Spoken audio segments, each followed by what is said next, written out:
సుమన్ టీవీలో మీ personal and business promotions కోసం కింది నెంబర్కి కాంటాక్ట్ చేయండి. ఈనాడు తిరుపతి లడ్డూలో జంతువుల కొవ్వుతో తయారు చేసిన నూనెను కలిపినారనే విషయం అందరికీ తెలిసిందే. ఇది చాలా శోచనీయమైన విషయం. ఎందుకంటే హిందువులలో మాంసాహారం తీసుకునేవాడు కూడా తిరుపతి దర్శనానికి వెళ్తున్నప్పుడు మాంసాహారాన్ని మానేస్తాడు.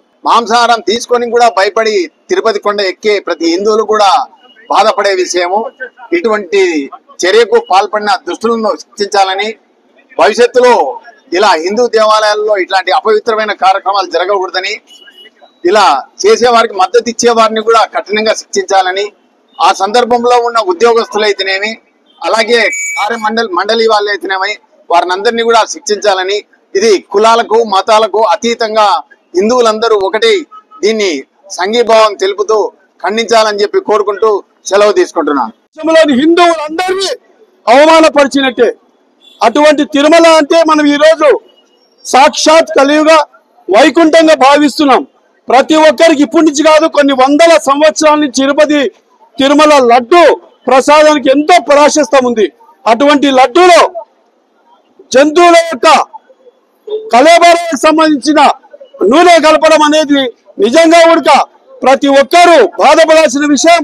దీన్ని ఖండించాల్సింది పోయి వాటిని సమర్థిస్తున్నారు. అంటే ప్రభుత్వ సంస్థలైన కేంద్ర ప్రభుత్వం సంస్థ దాంట్లో మా జంతువుల కొవ్వు కలిపినారని చెప్పి ఒక సర్టిఫికేట్ కూడా ఇవ్వడం జరిగింది. దాన్ని క్షమాపణ చెప్పాలా ఈరోజు.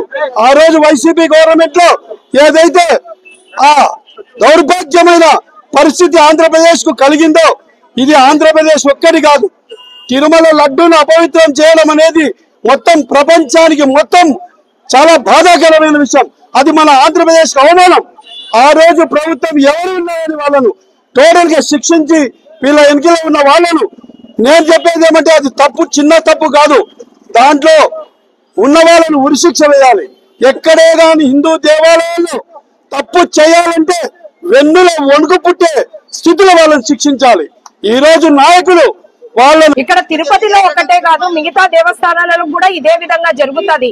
కాబట్టి మనం హిందువులమంతా ఐక్యమయ్యి ఈ దాన్ని ఇక్కడికితోనే అంతం చేయాలని చెప్పేసి కోరుకుంటున్నాము. ఎట్లా అంటే ఈ దేవాలయంలో జరిగిన సంఘటనే మళ్ళీ ఇంకో దేవాలయంలో జరుగుతుంది.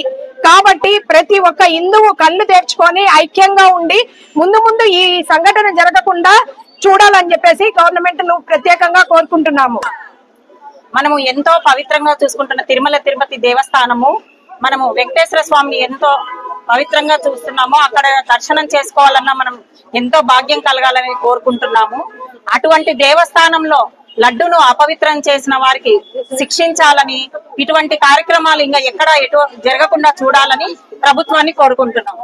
తిరుపతికి వెళ్ళారంటే దేవుని దర్శనం తర్వాత అక్కడి నుంచి తీసుకొచ్చేది ఆట బొమ్మలు కాదు, ఏవి కాదు, తిరుపతి ప్రసాదం తీసుకొచ్చిన తర్వాత మన ఇంట్లో పూజ చేసిన తర్వాత అక్కడ ఎవరైతే అందుబాటులో ఉన్నారో మిత్రులు కానీ బంధువులు కానీ పంచడం ఒక ఆనవాయితీ. ఎందుకంటే తిరుమల ప్రసాదం అంత పవిత్రమైనదని భావిస్తూ ఈ రోజు ప్రతి ఒక్కరూ ఎక్కడైనా గడపడి ప్రసాదం ఇస్తే వాళ్ళకున్న పాదరక్షలు వదిలేసి వాళ్ళు ప్రసాదం తింటారు. అంటే అంత పవిత్రత గల లడ్డుని ఈ రోజు కలుషితం చేశారంటే ఆ పాపం ఊరికపోదు. ఎందుకంటే ఆ పాపం చేసి కూడా ఈ రోజు మళ్ళా వాళ్ళు సమర్థించుకుంటున్నారు. అది ఇంకా ఘోరమైన పాపం. ఇక్కడ తిరుమలలో జరిగిన విధానమే మిగతా దేవాలయాలు కూడా జరుగుతున్నాయని ఖచ్చితంగా ప్రభుత్వం పరిశీలించి తీరాలా. హిందువుల మనోభావాలు మరొకసారి దెబ్బతినకుండా చూసుకోవాల్సిన బాధ్యత ప్రభుత్వం మీద ఉంది. గత ప్రభుత్వం చేసిన తప్పులను ఎవరైతే తప్పు చేసిన వారు ఉన్నారో వారిని ఖచ్చితంగా శిక్షించాలని కోరుకుంటూ ఇక హిందూ బంధువులందరికీ స్వాగతం.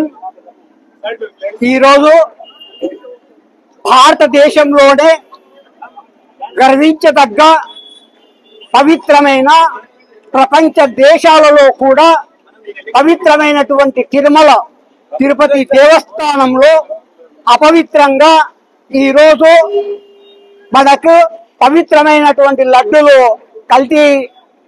నెయ్యి కలిపి, జంతువుల అవశేషాలతో ఉన్నటువంటి నెయ్యి కలిపి అపవిత్రం చేసి ప్రపంచ వ్యాప్తంగా ఉన్నటువంటి హిందువుల మనోభావాలను దెబ్బతీసే విధంగా కుట్రపూరితంగా జరిగిందని భావిస్తున్నాం.